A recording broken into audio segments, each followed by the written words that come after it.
할렐루야. 오늘은 로마서 12장 2절의 말씀, 너희는 이 세대를 본받지 말고 라는 제목으로 말씀을 증거하고자 합니다. 그림은 사도 바울이 위를 쳐다보고 있는 장면입니다. 위의 것을 사모하고 있는 사도 바울이죠. 사도 바울은 이 세대를 본받지 말라 했는데 사도 바울은 자신의 세대를 어떻게 진단했을까요? 지중해를 중심으로 펼쳐진 로마 제국의 모습입니다. 제각각의 국가들은, 제각각의 지역들은 다양한 색깔로 칠해져 있습니다. 이 넓고 다양한 세계를 두루두루 견문한 사도 바울은 폭넓은 지식과 깊은 성찰을 갖고 있었습니다. 넓은 세상에서 얻은 사도 바울의 세상의 통찰은 하나님이 진노하시는 시대였습니다. 로마서 1장 18절 말씀에 하나님의 진노가 불의와 진리를 막는 사람들의 모든 경건하지 않음과 불의에 대하여서 나타나나니 라고 말씀하였습니다. 왜 하나님은 그 당시 세계에 진노하였을까요? 하나님은 당신의 모습을 알만한 것으로 드러내 주셨음에도 불구하고 사람들은 죄악의 눈이 멀어서 하나님의 모습을 보지 않고 또한 찾지 않았기 때문입니다. 그림은 아담과 이브의 모습입니다. 사도 바울은 진단하기를 하나님의 모습을 드러내 주셨음에도 불구하고 하나님을 알되 하나님을 영화롭게도 아니하며 하나님께 감사하지도 아니하는 사람들의 생각은 허망하여졌고 마음이 미련하여 어두워졌다 하였습니다. 하나님을 떠나버린 생각은 스스로 지혜 있다 하나 어리석게 되는 것입니다. 아담과 하와는 지혜의 길로 선악과를 선택하였으나 이들의 마침은 멸망이었고 에덴에서의 내어 쫓김이었습니다. 하나님이 진노하신 시대의 첫 번째 특징은 뒤틀리고 왜곡된 욕망이었습니다. 로마서 1장 26절 이하의 말씀에 하나님께서는 그들을 부끄러운 욕심에 내어버려 두셨다 하였습니다. 사랑의 순리를 벗어나서 사랑의 영리에 빠져들어서 남자는 남자를, 여자는 여자를 향하여서 동성을 향하여서 음욕이 부릴 듯 일어난다 하였습니다. 그림은 창조 질서를 파괴하는 동성애 반대의 캐치프레이즈입니다. 하나님을 마음에 두기 싫어하는 인간에게 내린 형벌 중에 하나는 그 상실하는 마음대로 내버려 두는 것입니다. 하나님이 없는 상실한 그 마음 그 자체가 하나님의 진노인 것입니다. 마음에 하나님이 없으면 그 마음은 무엇이 차지하겠습니까?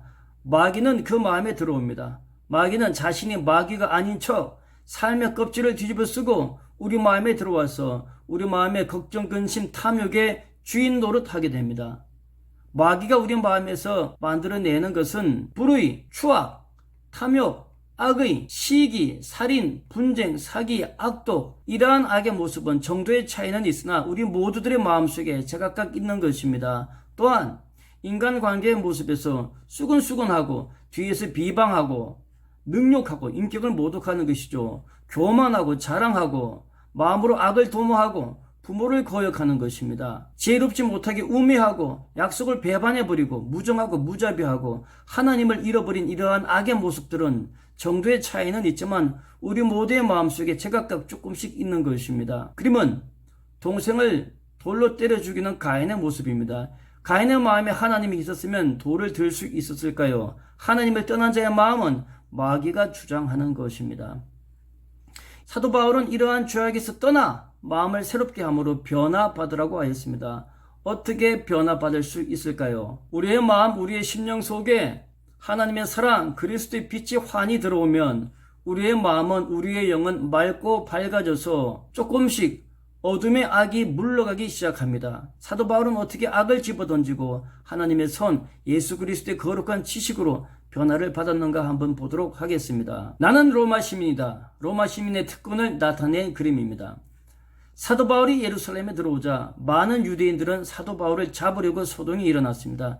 이때 천부장은 소동의 중심 인물인 사도 바울을 잡고 채찍질하려고 하였습니다. 이때 사도 바울은 로마 시민인 나를 채찍질하려느냐 하고 자신의 신분을 밝힙니다. 죄인의 모습에서 로마 시민의 모습으로 탈바꿈한 사도 바울에 대하여서 천부장은 직접 다가와서 이야기합니다. 네가 로마 시민이냐? 말하라. 그때 사도 바울은 그러하다.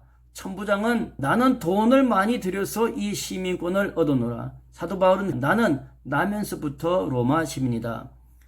사도 바울이 천부장보다 한 끗 위죠. 로마 시민이라는 단 한마디 말로 채찍질 당하는 죄인의 모습에서 천부장하고 대화를 나누는 동급의 인물로 격상하는 것이 당시 로마 시민의 지위였습니다. 변화하기 전 사도 바울은 세습 로마 시민권자를 가진 최고의 로마 귀족이었습니다. 사도 바울은 또한 고백하기를 타고나면서 유대인으로서 길리기아 다수에서 낳았고 예루살렘에 와서는 가말레알 문화에서 조상들의 율법의 엄한 교훈을 받았고 율법의 열심으로 율법의 최고 지위에 올랐습니다. 그림은 많은 유대인들이 돌을 들고 스데반을 돌로 치는 장면입니다. 이들은 옷을 벗어서 한 청년의 발 앞에 두었는데 사울이라 하는 청년이었습니다. 사울은 스데반의 죽임을 마땅하게 여겼습니다. 사울은 한 걸음 더 나가서 교회를 잔멸하기 위하여서 각 집에 들어가 예수 그리스도의 충만한 남녀를 끌어다가 옥에 넘긴 사람이었던 것입니다. 사도 바울은 변화하였습니다. 귀족 사도 바울, 바리새인 사도 바울은 더 이상 땅의 것이 아니라 위의 것을 사모하는 사람으로 변했습니다. 위를 쳐다보고 있죠. 너희는 이 세대를 본받지 말고 마음을 새롭게 함으로 변화를 받아 하나님의 선하시고 기뻐하시고 온전하신 뜻이 무엇인지 분별하도록 하라라고 했습니다. 사도 바울은 다메섹으로 피난한 그리스도인들을 잡으러 가는 도중 빛으로 나타난 예수님을 환상 중에 배웠습니다. 예수님을 만나 뵙고 성령에 대한 눈이 새롭게 열렸습니다. 새롭게 눈이 뜨진 사도 바울은 고백합니다. 나는 하나님께 열심히 있었으나 올바른 지식을 따른 것이 아니었다. 하나님의 의를 모르고 자기 의를 세우려고 힘써서 하나님의 의에 복종하지 아니었다라고 고백합니다. 율법주의자로서 바리새인으로서 열심히 살았지만 그 열심은 하나님의 의를 세우는 것이 아니라 자기 의를 내세워서 힘써 하나님의 의를 거역하는 것이었다고 사도 바울은 고백한 것이었습니다. 잘못된 지식, 잘못된 방향은 우리를 더욱더 악한 곳으로 인도하는 것입니다. 성령의 빛이 들어오고 나서야 자신의 악을 깨닫게 된 것이죠. 성령으로 말미암아 자신의 악을, 율법의 악을 깨닫게 된 자신은 다음처럼 고백합니다. 내가 무엇이든지 내게 유익하던 것을 내가 그리스도를 위하여 다 해로 여겼다. 예수님을 아는 지식이 가장 고상하기 때문에 내가 예수님을 위하여서 배설물을 여겨서 모든 것을 잃어버렸다라고 사도 바울은 고백합니다. 그림은 광주리를 타고 다메섹을 탈출하는 사도 바울의 모습입니다. 예수 믿는 사람들을 잡으라고 초청한 유대인들이 사도 바울의 변화를 보고 분노하여서 사도 바울을 잡으려고 하였습니다. 자신을 초청한 유대인들에게 생명의 위협을 받아서 다메섹 성을 탈출하는 장면인 것입니다. 권력자 바리새인의 삶에서 성령의 고난자, 사역자로 자신의 삶을 바꾸었습니다. 그러나 변화했다고 변화의 지식이 한꺼번에 들어오는 것은 아닙니다. 사도 바울은 하나씩 예수님의 사랑을 아는 것이 너무나도 귀하여서 그리스도에 아는 지식을 하나씩 배울 때마다 이전의 귀한 것들을, 이전의 율법의 지식을 배설물처럼 버린다고 고백하였습니다. 예수님이 우리에게 주신 많은 가르침 중에 하나의 말씀을 보도록 하겠습니다. 예수님은 죄인들을 품으셨습니다. 왼쪽 그림은 예수님께서 세리 마태를 부르시는 장면입니다. 한 사람이 벽에 기대어서 왜 하필 더러운 세리를 부르는가 하고 예수님을 탐탁치 않게 바라보고 있습니다. 이 사람이 바로 스스로 옳다라고 자기 의를 주장하는 바리새인인 것입니다.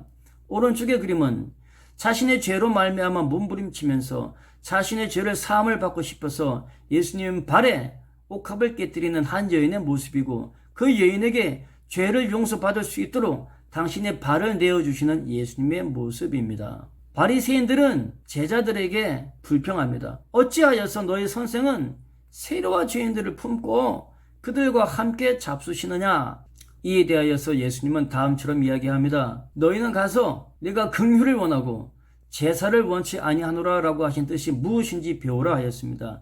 나는 의인을 부르러 온 것이 아니라 어떤 의인입니까? 스스로 의롭다고 하는 율법주의자의 자기의에 충만한 사람들의 의죠. 죄인을 부르러 왔노라 하였습니다. 우리는 우리 스스로 각각의 편견에 치우친 나름대로의 의로 함부로 세상과 사람들을 정죄해서는 안 되겠습니다. 우리의 변화의 모습은 한꺼번에 확 이루어지는 것이 아닙니다. 예수 그리스도의 지혜와 성령의 빛이 하나씩 우리에게 들어옴으로 말미암아 이전에 굳어진 우리의 의와 우리의 편견이 하나씩 깨어져 나가면서 예수님의 사랑, 예수님의 용서가 우리의 내면 세계에, 우리의 손과 발에 조금씩 확장되어져 가는 것입니다.